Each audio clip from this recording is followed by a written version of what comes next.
Hello, my name is Julie, and this is the third time I have filmed this book haul.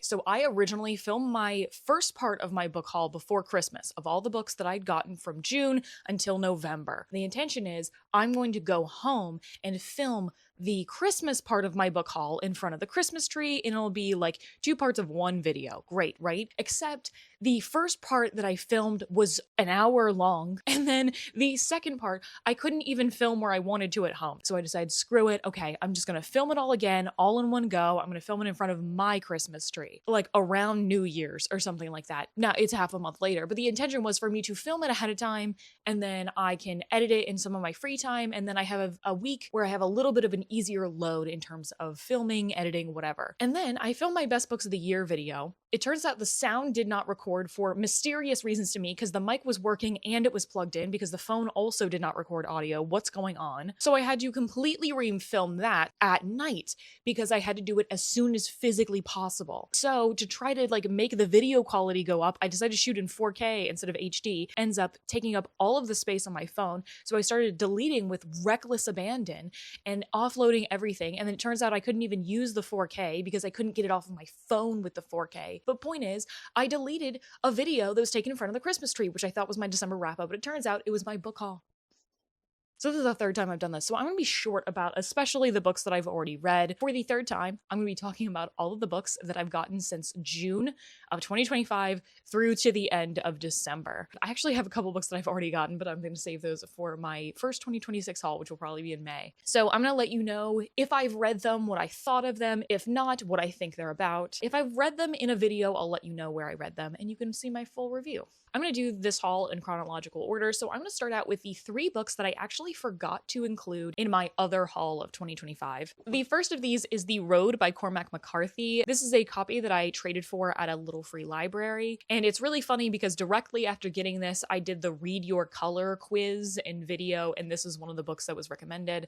And then it turns out I didn't actually like that quiz very much, and I don't think it did a whole lot. I have heard a lot of people talking about Cormac McCarthy, and I've never picked one up, and this is one of his shorter entries, so I thought it would be a little bit more approachable. This is about a father and son that are in some sort of post-apocalyptic version of the world. They are taking this road to the coast, and I'm under the impression it's less of a plot book and more of an ideas book. I watched somebody vlog this, and they did like give spoiler warning and say like a spoiler of something that happens at the end of the book, but I'm not too mad about that because I think that is absolutely par for the course for books like this. Like every single book in that genre does that exact same thing at the end of it, so I'm not bothered at all, and I'm still looking forward to reading it. I was home in March, and I decided to stop by my local bookstore, and I found a copy of one of my favorite books of 2024, and this is on so many people's favorites list of 2025 as well. I Who Have Never Known Men by Jacqueline Hartman. I'm so happy I was on this train like before it really left the station. So I'm sure you all have heard a lot about this, but this is a book that was translated from French. This was originally written in 1995, and the author was a refugee of World War II and also became a psychoanalyst. This is about 39 women and 1 girl who was our main character,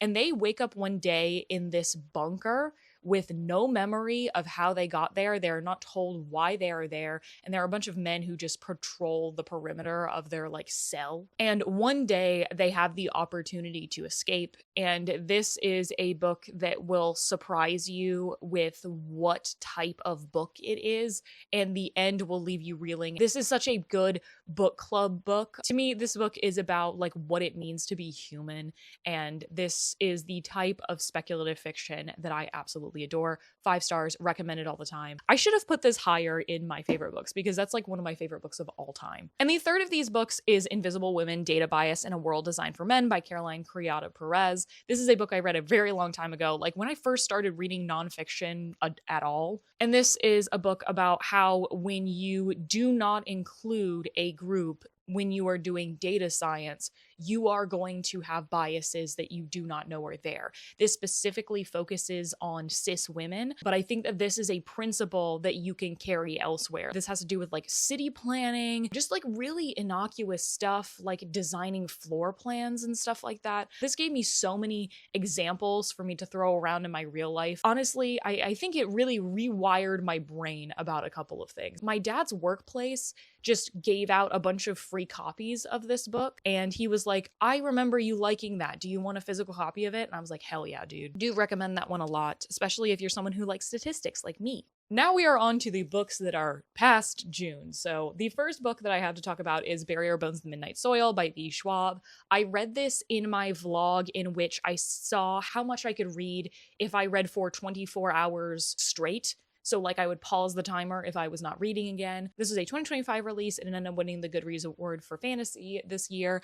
And it is about lesbian vampires over the course of hundreds of years. We follow 3 different women who all come into contact with vampirism and their relationships with each other. I think this is a book that is a slow burn where you're not exactly sure where the book is going for a while. But when it does click into place, I think it works really well. There was one perspective that I liked less than the others, but I thought that this is overall very effective. Would recommend. If you like slower character-driven stuff, this is going to be for you, and I really enjoyed it. Then we have an audiobook I listened to, Wearing the Lion by John Wiswell. I listened to Someone You Can Build a Nest In, which was his debut novel in like February or something, and I really enjoyed it. So this one was a Greek mythology retelling, and I was like, gotta get on that. And now it is one of the least read books that I read in 2025. I was really surprised. I thought that this was going to take off, and it didn't. This is a retelling of Hera and Heracles. Hera dooms Heracles, who is also known as Hercules. Because Zeus cheated on her, she decides to doom him. So she sends a fury down to him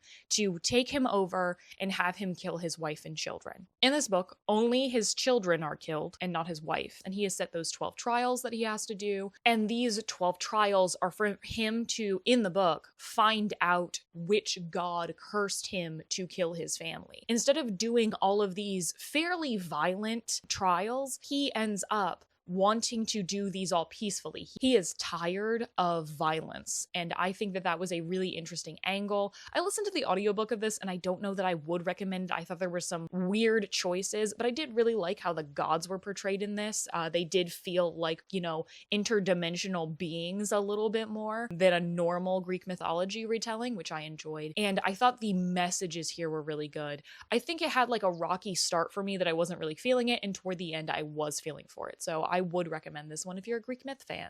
Then from the publisher, I got an arc of Automatic Noodle by Annalee Newitz. This is from Tor.com. Thank you so much to them for sending me this. I have read all of Annalee Newitz's fiction, and I've read one of their nonfiction, so I'm a fan, and I think that Annalee Newitz is just writing some of the most creative fiction. This is a novella that is about a future where the United States has had a civil war, and like California has essentially seceded after this war that involved a lot of robots and, you know, new technology and everything. And these robots are living in California, which is supposed to be the better place for them in terms of getting civil rights and stuff like that. But it turns out it's actually not that great. There are these bunch of robots who were originally working in this like really shitty ghost kitchen who have been shut down for months and wake up after the ghost kitchen has been closed down for a while because their food was terrible. And they decide that they want to open their own restaurant. They're going to be making hand-pulled noodles, and they are just wanting to like enrich their community, feed people, bring community together. But there are a lot of people who do not want them in their community, who are thinking that they're taking their jobs, blah, blah, blah. I actually went into this book under the impression that it was going to be a commentary on AI, but it turned out to be a commentary on immigration. And I thought that this did a very good job balancing the cozy feel with like the stories of each of these robots individually. We get like a backstory of each of them and see them as they are trying to find themselves. And I did like that. I do think this book could have been longer. I'm not a novella girly, but I think that if you are a fan of Becky Chambers, specifically how that kind of ties together a cozy feel with more serious stuff, you're gonna like this one. I think the cover is really gunning for that Becky Chambers market. Then we have The Raven Scholar by Antonia Hodgson. I read this in my 5-star predictions vlog. This was a Cinderella story of the year that like it was just through word of mouth that this was getting really popular. It did not have like a big advertising budget or anything, and it was one of the most popular books of the year for a reason. This ended up being my vote for the Goodreads Choice Awards just because I thought that this was just an absolutely stellar performance from a debut fantasy author. There are these 8 different gods, and they are animals, and if they come back to the world again, they will destroy it. There is a competition for who's going to be the next emperor, and our main character gets sucked into it as there is a murder. This has some of the best world building I've seen in a long time, just the way that it decides to give information to the reader. There's a lot of players on the field. There's a main character who's very complex, but you're still rooting for her, and some of the most interesting narrative decisions I've seen in fantasy in a long time. So absolutely recommend this one. The second book, we do not have a date yet for. So if there is another series that I'm going to do an unhinged recap for, this is probably a pretty good nominee. And yeah, I am going to do The Strength of the Few, guys. I will. I know. I'm doing it when the next book is going to come out. The point is to be a recap. Next up, my two favorite cozy fantasy books both had companions come out on the exact same day, and I did a special trip to Barnes & Noble to pick them up. So the first of these is The Enchanted Greenhouse by Sarah Beth Durst. This is the companion to The Spell Shop, which is my favorite cozy fantasy book of all time. And this is about a character who was mentioned briefly in the first book. There's an empire that has forbidden magic from anyone except for their sorcerers, specifically, very small group of people. Our main character, Turlu, is a librarian of their magic users, and she just decides to do a little bit of magic to make herself a friend because she's so lonely. She makes a little snake plant that talks, and she ends up getting punished and turned into a statue for many, many years. And then at the beginning of this book, she just wakes up on an island, unstatuified. She's never been to this island before, and she's like, the hell? What's going on? And it turns out that there is this man named Yarrow there. He is the last keeper of this giant enchanted greenhouse on this wintry island. They're falling in love, and she's trying to help save the enchanted greenhouses. I did not like this one as much as book one. I didn't think that there was enough plot going on compared to the first book. I did like the trial and error of her trying to figure out what kind of magic is going to work. I thought that was fun. I think this had too much of an emphasis on the relationship when it was also a relationship that I liked less. The love interest is very closed off. It's clear that he likes the main character, but he just does not communicate, and I'm not interested in that. I'd rather the person who can't communicate be someone whose head we're in so we can actually see where they're at. I do really like Sarah Beth Durst's writing, and I like her themes and everything, so I gave this a good 4. I liked it. Then there's A Witch's Guide to Magical Innkeeping, which is the companion to The Very Secret Society of Irregular Witches, which is number 2 favorite cozy fantasy for me. This is about our main character, Sarah, who used to be the most powerful witch of her age, but nobody likes that because her family is not one of these rich English families, and she's also not white. When she is younger, her great aunt suddenly passes away in front of her. She uses her magic to heal her, bring her back. Basically, almost all of her power has gone away at that point. She has a very, very tiny reservoir left. And now, 15 years later, she's still trying to get her magic back. And a man from her past that she knew when she was still practicing magic comes to her inn as it's kind of like a beacon for people who need somewhere to stay. He's brought his little sister who needs special care. And the two of them are going to work together to try to get her magic back. And of course, they're going to fall in love. This book has appeared on some people's best books of the year list. I think that this is it either really works for you or it doesn't. For me, this just did not work. I didn't think that the plot of trying to get her magic back was very compelling. And then the character arc of her, it felt thin. I understand what it was going for, and I'm sure that it's very personal to the author, but I didn't buy it that much, and then it ends the way every single one of these character arcs ends. But number one in my complaints is that I just did not buy the romance between these two characters at all. But I did buy the found family aspect of this. There was actually a secondary romance in this book that I rooted for more than the main character. So I think it's a total shame that I own this and not the book that I actually really enjoyed. So it was all right. I understand it working for other people, but it just wasn't for me. Then we have Isles of the Emberdark by Brandon Sanderson. It's so heavy I can't get it up while I'm talking. This is the 5th Secret Project full-length novel. This is an expansion / continuation of a short story, Sixth of the Dusk, which was set on an entirely separate planet from any of his other Cosmere works. So that was a short story that was included in Arcanum Unbounded, and that story is now included as flashbacks within this full novel. So now you do not have to read the story separately. And this was inspired by the wayfinding people of Polynesia. This is having a group of wayfinding people meet a group of spacefaring people and what happens with that. I think this is so cool. I love the Year of Sanderson books. And at the beginning, Mike's going here for a second so I can use both hands, but the art in this is so cool. There's a bunch of birds and stuff. Where's our full... This is one of our illustrations. There's several black and white images, but there's a couple that are full. And no spoilers, but halfway through the book, the pages turn black, which is just one of the coolest design choices ever. I am under the impression that I could read this now based on my Cosmere place, but I do think I am going to focus on finishing Mistborn Era 2 before I go and read any other Sanderson, especially because I haven't read Sunlit Man yet. Then another audiobook was The Devils by Joe Abercrombie. This is his first book outside of the books of the First Law in a very, very long time. This is the first in a dark fantasy series. It was a 2025 release. It was nominated in the Goodreads Choice Awards. It is set in a world that is very much like our own during the medieval period. And our main character is this not very good at his job priest who is assigned to help escort this formerly street urchin girl to Troy for her to take the throne of the church, because it turns out she's this long lost empress. And the people who are there escorting them is this ragtag group of 6 criminals who all have different like magical or supernatural things going on with them. Like there's a werewolf, there's a vampire, there's an elf. Outside of Dungeon Crawler Carl, which is trying to be like a video game, I think this is like one of the closest I've gotten to what an actual D&D campaign feels like in a book. Okay, we have all of these different races, there's a large cast of characters, and they all have different specialties. It is focused on this journey of traveling from A to B. There is so much combat throughout it and the most irreverent humor I've maybe ever read. So this feels like what it actually feels like to play D&D. If you're into that, go for it. I enjoyed it. I was then sent another arc by the publisher, Mary Sue Rucci Books, We Love You Bunny by Mona Awad. This is the companion slash sequel to my favorite book of all time, Bunny. I am a person who did not want this book. I am a person who, no, I did ask for it from the publisher because I was going to read it no matter what. Morbid curiosity won out. So many people who loved Bunny were like, oh yeah, I want more. I'm like, no, it's perfect. A lot of people's opinion of this book is that it took away the mystery of Bunny, which is what is so good about it.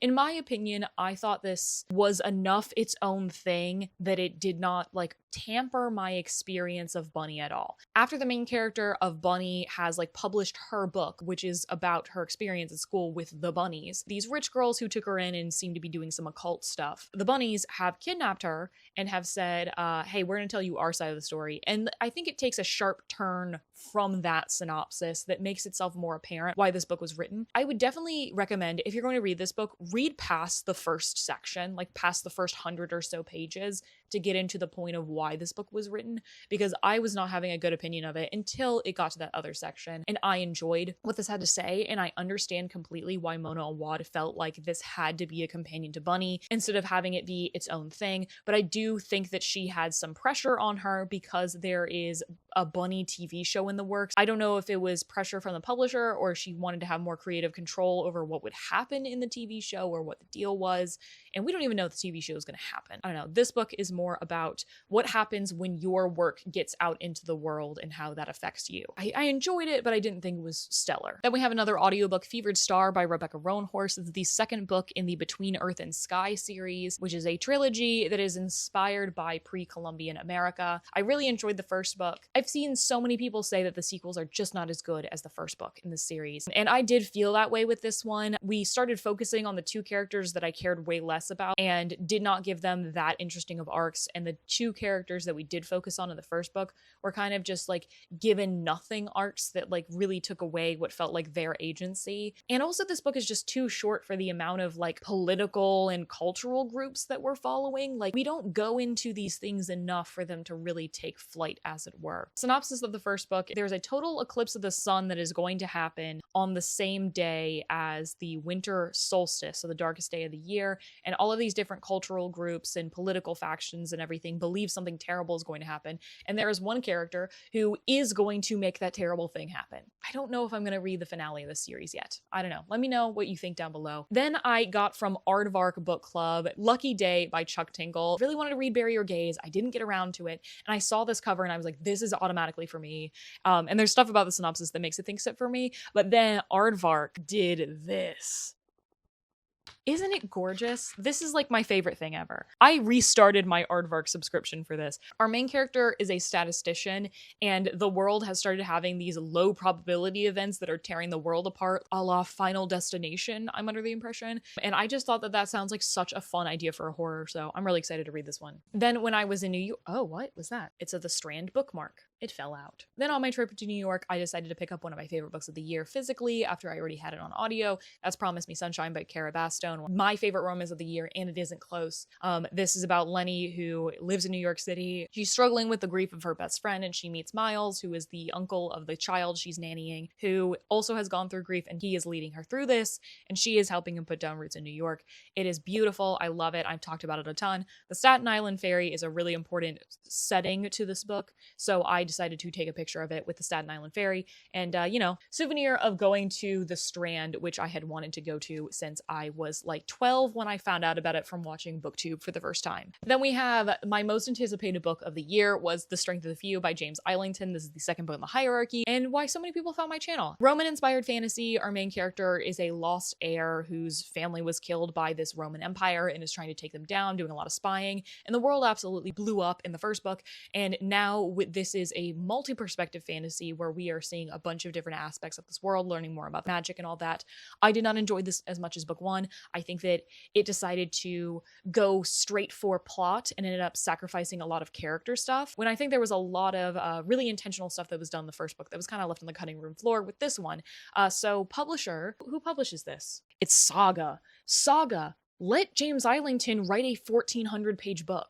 Do it, cowards. If you'd like to see more of my thoughts on this, you can watch my video in which I read books for the Goodreads Choice Awards for Fantasy. Then for that same video, I bought the audiobook of The Everlasting from Libro FM. Also haven't mentioned, all of these audiobooks that I've talked about, I got from Libro FM. If you want to use my referral code and start your subscription to Libro FM, I know it's available in the States. I'm not sure where else, but proceeds from every single book that you buy goes to local independent bookstores, and you can even pick your own if they have decided to partner with them. But this is I hesitate to call it fantasy romance, but the romance is a good portion of the plot of this book, so I feel like it's in there. But it is about a world that's not our own, but inspired by the World War eras. Our main character is Owen, and he is obsessed with this story of Una the Everlasting, who is this lady knight from very, very long time ago. Think like Camelot-y vibes. He's really inspired by her, and the Chancellor of War ends up approaching him because he's a scholar and says, hey, I want you to write your own version of the story for the nation. And the Chancellor ends up sending him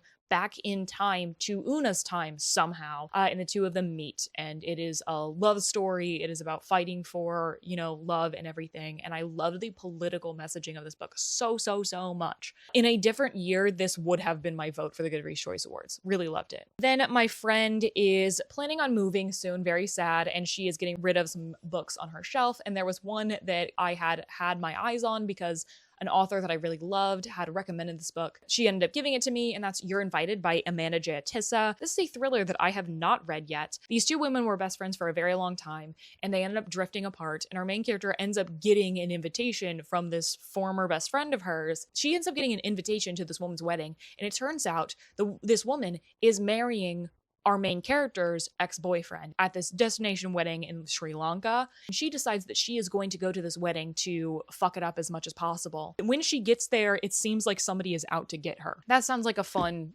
easy breezy read. Then another book that I picked up from a little free library is 2666 by Roberto Bolaño. This was one of the New York Times top 100 books of the century. I really can't tell from the synopsis what this is about, so I'm just going to read what it says. 3 academics on the trail of a reclusive German author, a New York reporter on his first Mexican assignment, a widowed philosopher, a police detective in love with an elusive older woman. These are among the searchers drawn to the border city of Santa Teresa, where over the course of a decade, hundreds of women have disappeared. And it says that it pushes the boundaries of what a novel can be. Sounds intimidating, but it could be a good time. That is June to before Christmas. Now I can tell you the books that I got for Christmas. So from one of my best friends, Avina, she got me 2 things. I got Forest of Noise by Mosab Abu Toha. I don't know how to pronounce that. I'm sorry. This is a book of poetry from a Palestinian author. It says it is a candid, horrific, and deeply touching new collection of poems about life in Gaza by an award-winning Palestinian poet. Moving between glimpses of life in relative peacetime and absurdist poems about surviving in a barely livable occupation Force of Noise invites a wide audience into an experience that defies the imagination, even as people are watching the crisis in real time. I'm excited to get to it. I really don't read that much poetry, but this seems like a size that is going to be, accessible for me. Not quite a book that you read, but I got You Are the Detective, The Creeping Hand Murder, a Solve It Yourself mystery. She also got this, so we can work on this together long distance. And it is a series of pictures and documents and everything for you to try to solve a murder. It sounds really fun. I've not done this before. November 1933, London. 7 people receive mysterious letters. Someone knows their terrible secrets. They are summoned to a posh townhouse where one person is stabbed right in front of the others, but somehow no one saw a thing.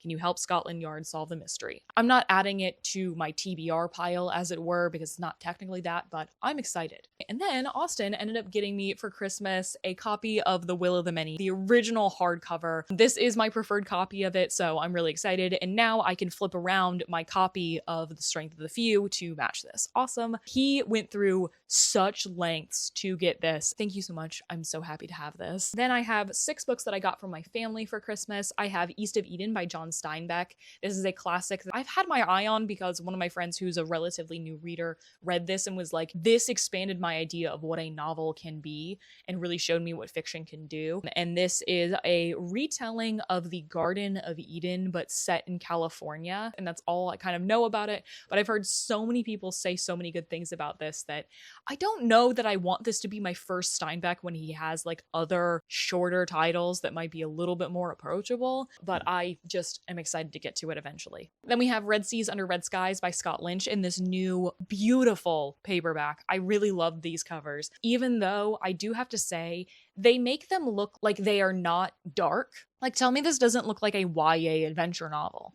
This is not YA. It has some of the most creative violence I've ever read. But this is a companion / sequel to The Lies of Locke Lamora, which I read a couple years ago with my book club and really enjoyed. Our main character, Locke Lamora, has been the best liar, best thief, best con man of all time since he was a child. It's set in a place that's inspired by like the trade houses of Venice and everything. And this book, Locke is targeting the grandest prize of all, the world's most exclusive and most heavily guarded gambling house. So this sounds like it could be a fun time, but because these books are a little bit more of companions than regular series, I don't know how fast I'm going to get to it. I also got The Second Death of Locke by V.L. Bovalino. This is a fantasy romance that I've seen a lot of places, and it's on the Lady Knight trend, which is a trend that I'm really liking. And our main character is Grey Flynn. She is a knight sworn to protect her mage here, which as a Severance fan, triggering. She has sworn to protect him, but she's also in love with him, and there is secrets that she isn't telling him yet. This is the start of a companion fantasy romance series, I'm under the impression, which I don't know how I feel about that, but that does mean it is going to be hopefully a complete story in this one, so we'll see. I also got Shuggie Bain by Douglas Stewart. This was the winner of the 2020 Booker Prize, and it was a National Book Award finalist. This is about our main character, Shuggie, who grew up in 1980s Scotland, struggling with his mother's addiction and also the fact that he's gay at this time period, and it is a general fiction about that. I've heard really good things about Douglas Stewart, and I was interested individually in both of his books, so I decided to start with the first one. Like I get every single Christmas, I got the new Richard Osman. This is The Impossible Fortune, which is the 5th book in the Thursday Murder Club series. This is about a gang of septuagenarians who live at the same retirement home who solve mysteries, and in this book there is a wedding taking place between different characters that we have followed before, and somebody at the wedding is being targeted for something, and that person who asked for help ends up disappearing, so they are going to try to solve this, figure this out, whatever. I always have a really fun time with the series. And the last one I got was Atmosphere by Taylor Jenkins Reid. This is the most popular book of 2025 in terms of people putting it on their best books of the year list. There's only 2 books that are even close to it, and this is set in the 1980s. It is about women becoming the first women to go into space, and there is also a queer love story. I've seen so many people sob over this book, and I have really enjoyed her in the past, and I am also a big fan of NASA and space, so I'm really excited to get to this. Then we can wrap this up with the books that I ended up buying myself. There were several books that I was hoping to get for my reading plans for the year that I decided to pick up when I went to the Barnes & Noble sale event with the gift cards that I had. The sale used to be 50% off all hardcovers. And then in 2024, it was 33% off all hardcovers. And now it's 25% off everything. And there still was a select amount of hardcovers that were 50% off. And as a person who was picking up mostly paperbacks, I was pretty happy with that. I actually had to have Austin run to a different Barnes & Noble for me because I couldn't make it there to get The Tyranny of Faith by Richard Swan. This is the second book in the Empire of the Wolf series. The Justice of Kings is the first book. This is a little bit beat up. The first book feels like the North in Game of Thrones, and it is about a justice of the Empire who is going to this really backwater town in the middle of nowhere. He is not always obeying orders of how far he is supposed to be punishing people, and there is a murder of a noblewoman there that seem to not really have enemies, and they're like, why did she get murdered? And it is from the perspective of his scribe. She's a teenager in the book. She is recalling it as she is an old woman. And I really enjoyed book one, and I think this could be a favorite series of all time. So I'm really happy to get moving on the series, especially because I feel like this is much thicker than the first book was. I also picked up Empire of Silence by Christopher Rucchio. I do not know how to pronounce this last name, but this is the first book in the Sun Eater series. I have finally closed out enough series that I'm like, I've been wanting to pick this one up for a while, and now that the finale happened and people seem to be really happy with it, I'm ready to read this because it's so hard to find a series that is long as this that ended up getting good reviews throughout it. So this is a space opera series that is about the main character Hadrian, who we know is going to blow up a star at the end of the series. It is following his life up until that point, as he is forced to fight as a gladiator and navigate the intrigues of a foreign planetary court. He must fight a war that he did not start for an empire he does not love against an enemy he will never understand. I'm really excited to read this, and I'll be able to collect all these in paperback and save myself some money. Then one of the more popular horrors of this year I've had my eye on, really been wanting to read, is Bat Eater and Other Names for Cora Zhang by Kylie Lee Baker. This is actually way shorter than I thought it was going to be, but horror is short a lot of the time. And our main character, Cora Zhang, is a person who cleans up crime scenes, and her sister ends up being killed in a hate crime in front of her. Ever since Delilah was killed in front of her, Cora can't be sure what's real and what's in her head. She pushes away all feelings and ignores the advice of her aunt to prepare for the Hungry Ghost Festival when the gates of hell open. But she can't ignore the dread in her stomach as she keeps finding bat carcasses at crime scenes, or the scary fact that all of her recent cleanups have been the bodies of East Asian women. I have heard really, really good things about this one, and I'm super excited to pick it up. And I kind of want to buy more horror.